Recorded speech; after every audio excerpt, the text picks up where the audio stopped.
क्या बात है, क्या बात है, क्या बात है। अरे भाई, कपड़ा कैसे सूखेगा? कपड़ा कैसे सूखेगा गर्मी के दिनों में या ठंडी के दिनों में? आज तो डिजिटल क्या पूरा मशीन पर डिपेंड हो गया है। दूसरा कि मोल क्या होता है, मोल क्या होता है। कहीं ऐसा रूम हो जहां पर एक गैस छोड़ दिया जाए, फिर हंसते रह जाए हम। क्या ऐसा भी कुछ हो सकता है क्या? ऐसा भी हो सकता है, कुछ ऐसे भी गैस हो सकते हैं। तो हम लोग आज सीखने वाले हैं। अगर सपोज करो कि अंतरिक्ष में चले गए, अंतरिक्ष में जाने के बाद वहां से हम देखेंगे तो जल कैसा दिखाई देगा, और ऊपर अंतरिक्ष का जो कलर होगा वो कैसा होगा। जी हाँ, जय हिंद। आज आपको बताने वाले हैं 10 मिनट में 20 क्वेश्चन, 10 मिनट में 20 क्वेश्चन, और वो 20 क्वेश्चन में 10 क्वेश्चन नया और 10 क्वेश्चन रिवीजन का। तो देखते हैं आज का क्वेश्चन क्या क्या है। तो ध्यान दीजिएगा, यहाँ कहा गया है कि कपड़ा सुखाने वाले यंत्र किस सिद्धांत पर कार्य करते हैं? कपड़ा सुखाने वाले यंत्र किस सिद्धांत पर कार्य करते हैं? तो वह अपकेंद्री बल के सिद्धांत पर कार्य करते हैं। अपकेंद्री बल के सिद्धांत पर कार्य करते हैं। ओके, इंद्रधनुष के बीच का रंग कैसा होता है? भाई आप जानते हैं इंद्रधनुष क्या होता है, जिसको रेनबो बोलते हैं। उस रेनबो के बीच का कलर, हाँ बीच में कौन सा कलर होता है? तो वो होता है हरा। क्या होता है?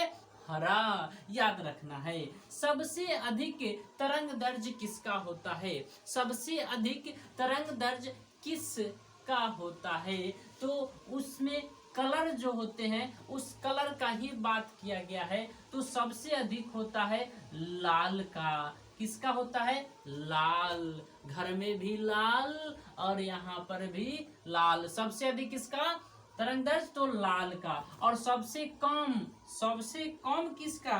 तो कम हो जाएगा आपका बैगनी का। कम किसका हो जाएगा?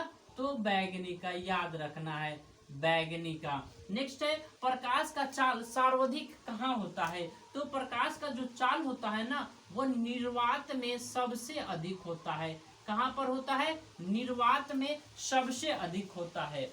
नेक्स्ट है, प्रकाश का वेग सर्वप्रथम, प्रकाश का जो वेग है वो सर्वप्रथम किसने खोजा था? तो एक वैज्ञानिक थे जिनका नाम था रोमर। क्या नाम था?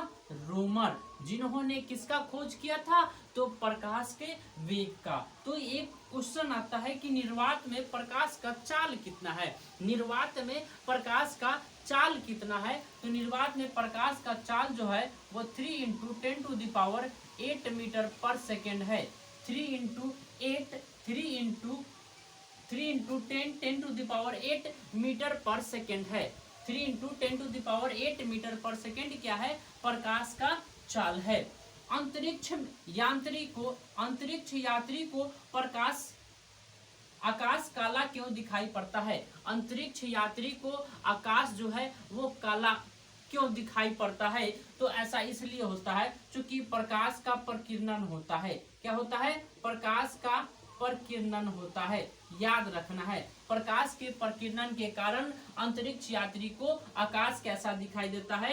काला दिखाई देता है। नेक्स्ट क्वेश्चन है, समुद्र का जल नीला क्यों दिखाई देता है? तो समुद्र का जो जल है वह नीला प्रकाश के प्रकीर्णन के कारण ही दिखाई पड़ते हैं। प्रकाश के प्रकीर्णन के कारण ही दिखाई पड़ते हैं। नेक्स्ट अगला क्वेश्चन है, तारे क्यों टिमटिमाते हैं? तारे क्यों टिमटिमाते हैं? तो तारे का टिमटिमाने का जो कारण है वो वायुमंडलीय अपवर्तन कहिए, वायुमंडलीय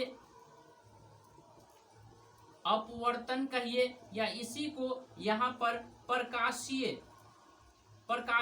अपवर्तन कहिए। तो ये प्रकाश के अपवर्तन के कारण तारे टिमटिमाते नजर आते हैं। किसके?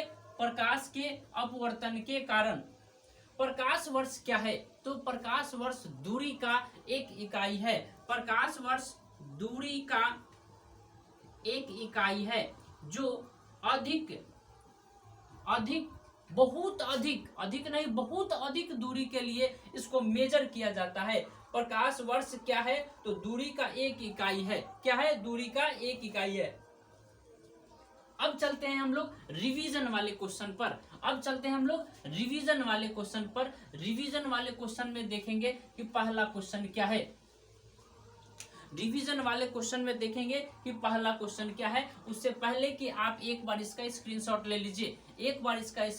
लीजिए, फिर इसको जब रिवीजन कराएंगे तो आप में पहले आप बोलिएगा, उसके बाद हम आंसर बोलेंगे। फर्स्ट पहले स्क्रीनशॉट ले लीजिए।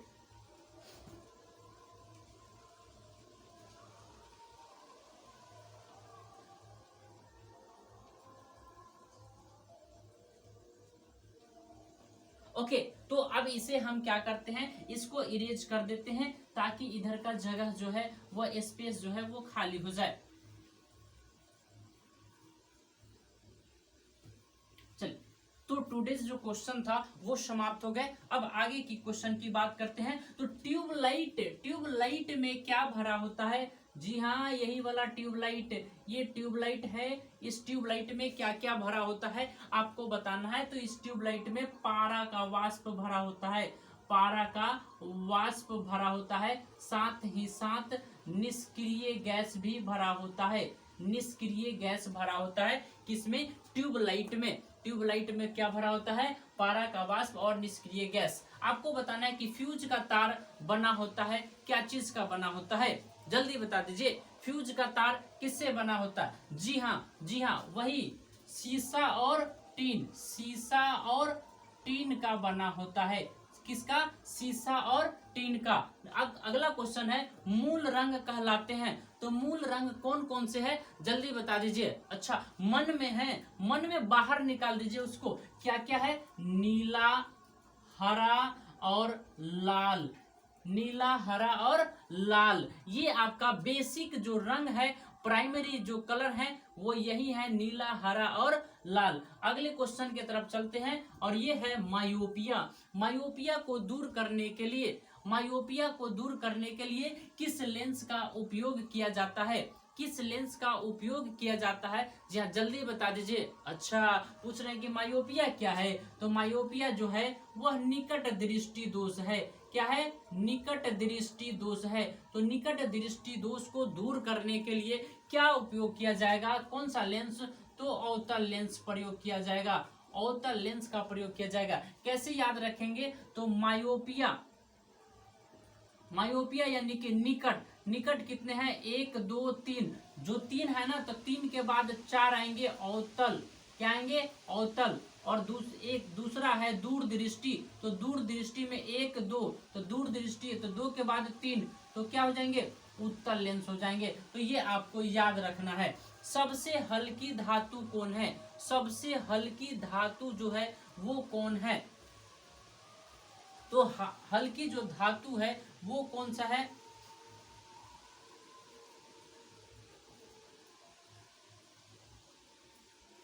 क्या यह हीलियम है?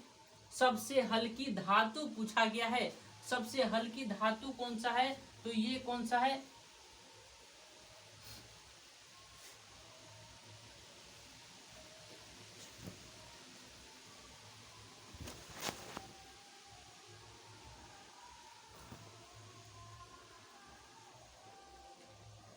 सॉरी, सबसे हल्की, यहां पर क्या लिखे थे? सबसे हल्की जो धातु है वो कौन सा है? सबसे हल्की जो धातु है वो कौन सा है? कल की क्लास में बताया था, वो था लिथियम। क्या होगा? लिथियम। जी हाँ, लिथियम सबसे हल्की धातु है। नोबेल गैस क्या है? तो नोबेल गैस जो है, जिसको हम लोग नाम बोले थे, इसी का नाम बोले थे अक्रिय गैस। अक्रिय गैस में कौन कौन आते हैं? तो हीलियम आते हैं, नियोन आते हैं, आर्गन आते हैं, क्रिप्टन आते हैं, जेनन आते हैं, रेडन आते हैं। मार्स गैस का सूत्र बता दीजिए जल्दी। मार्स गैस का सूत्र क्या होगा? CH4। क्या होगा? CH4। ओके, यही था CH4। मार्स गैस का सूत्र क्या होगा? CH4। जिसका दूसरा नाम बता दीजिए, उसे क्या कहते हैं? तो मीथेन कहते हैं। क्या कहते हैं, मीथेन। अभी कुछ देर पहले बताए थे ना कि रूम में हंसना हो और उस जगह छोड़ दिया जाए गैस, तो कौन सा, तो नाइट्रस ऑक्साइड। कौन सा गैस छोड़ दिया जाए, नाइट्रस ऑक्साइड छोड़ दिया जाए, तो फिर क्या होगा, सभी लोग हंसते हंसते पागल हो जाएंगे। N2O जिसको नाइट्रस ऑक्साइड बोलते हैं। एक मोल बराबर क्या होता है, एक मोल बराबर क्या होता है, मोल। तो 6.022 इंटू 10⁻23 यही होता है मोल। एक मोल बराबर 6.022 इंटू 10⁻23 होता है। इसी को एवोगाड्रो संख्या बोलते हैं, एवोगाड्रो संख्या भी बोलते हैं, याद रखना है आपको। लास्ट है, आज का लास्ट क्वेश्चन है, सबसे उत्तम कोयला, सबसे उत्तम कोयला कौन है, तो एंथ्रासाइट है। कौन है, एंथ्रासाइट। कौन सा है, एंथ्रासाइट है सबसे उत्तम कोयला। सबसे उत्तम कोयला कौन है, तो एंथ्रासाइट है। ओके, आज के रिवीजन हो गए। कल आज का जो अपडेटेड क्वेश्चन था वो भी हो गए, और आपके लिए एक टेस्ट का क्वेश्चन विनर के लिए ये बताएंगे वही आज के विनर होंगे। और इसको कमेंट करके आपको आंसर दे देना है, कमेंट करके आंसर दे देना है इसका। तो आप क्वेश्चन ध्यान से सुनिएगा, क्वेश्चन ध्यान से सुनिएगा, इसका आंसर क्या होगा। पहला क्वेश्चन है, मोतियाबिंद, मोतियाबिंद क्या है, मोतियाबिंद क्या है। और दूसरा एक और क्वेश्चन है, इसका आंसर कमेंट करके बता देना है, और आज के आप विनर हो जाएंगे। और दूसरा क्वेश्चन है कि बल्ब में कौन सा गैस भरा जाता है। तो दोनों क्वेश्चन के आंसर जो है वो कमेंट में टाइप करके दे दीजिए और झट से विनर बन जाइए। ओके, थैंक यू, जय हिंद, जय भारत।